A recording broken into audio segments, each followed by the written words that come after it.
You might be wondering what's up with the title of this video. Well, this is the first entry in the You Should series, a series of video reviews reserved for the best of the best in entertainment and media. If a movie, TV show, or video game receives the You Should label, then that means it is of the highest quality and is receiving of a thorough recommendation from me. I feel that Dune Part 2 is worthy of receiving that title. Dune Part 2 is the type of movie that I needed right now. A massive, epic blockbuster with an amazing story and even better visuals that deserves to be seen on the biggest screen you can find. I've been waiting a long time for this, and I can happily say it was definitely worth the wait. After many delays and a nearly 3-hour runtime, it's finally time to talk about Dune Part 2. Warning, spoilers ahead.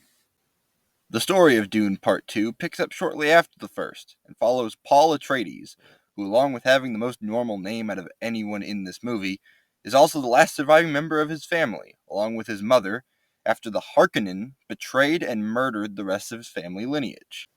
Now having to survive on the run in the hot desert sands of Arrakis, Paul partners with the locals of the planet known as the Fremen, who teach him their ways in order to strike back against the Harkonnen. The Harkonnen, on the other hand, are bringing in a secret weapon, Fade Rayutha. I probably pronounced that insanely wrong.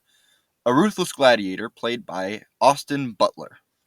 The standout of this movie is definitely the visuals. For some reason, as movie budgets increase, the quality of CGI seemingly decreases to the point where movies that cost hundreds of millions of dollars look like crap, while movies with way smaller budgets actually have quality visuals.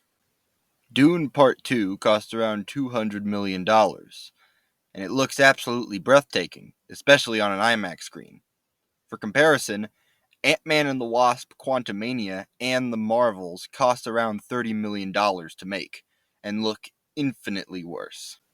Everything feels grounded and lived in, like this world has been around for millions of years and will continue to exist even after the movie ends.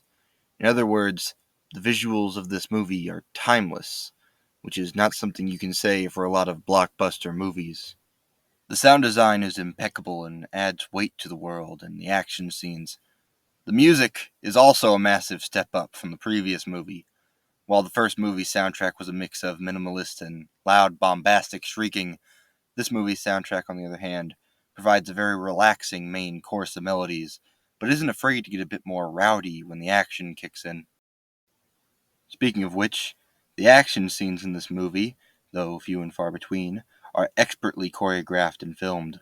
Most films resort to shaky cam in an attempt to hide imperfections in fight choreography, but this movie is fully confident in itself and shows action scenes with very few instances of shaky cam, and allows the audience to actually understand what's happening, and fully understands the weight of each scene.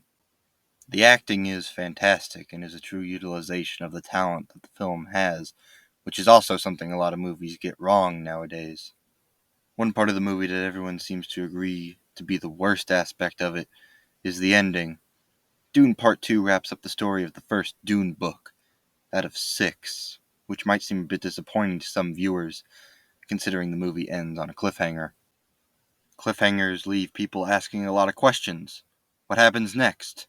When will we get the next part? What's up with the weird popcorn bucket?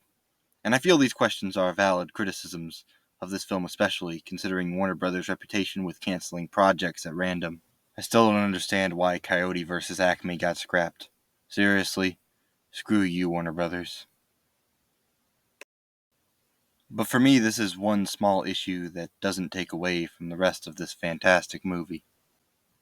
In summary, Dune Part 2 is already one of the best movies of this year, and looking at the upcoming releases, this year needs all the help it can get. I highly recommend you watch this movie, especially in IMAX, which gives you the true experience the director was going for. It seems that people are extremely hesitant to go see new movies nowadays, and it's understandable, considering the decline of quality movies and the increasing ticket prices, along with the takeover of streaming services. But I urge you, if you see any movie this year, have it be Dune Part 2. In other words, you should watch Dune Part 2. That's all I got for now. Be sure to like, comment, subscribe, share with your friends, and hit that bell icon to be notified whenever I make a new video. The next movie review should be Kung Fu Panda 4, but I also talk about TV shows and video games on this channel. So if you're interested in that, or interested in supporting the channel more, then go check out those videos. Alright, that's it. Bye.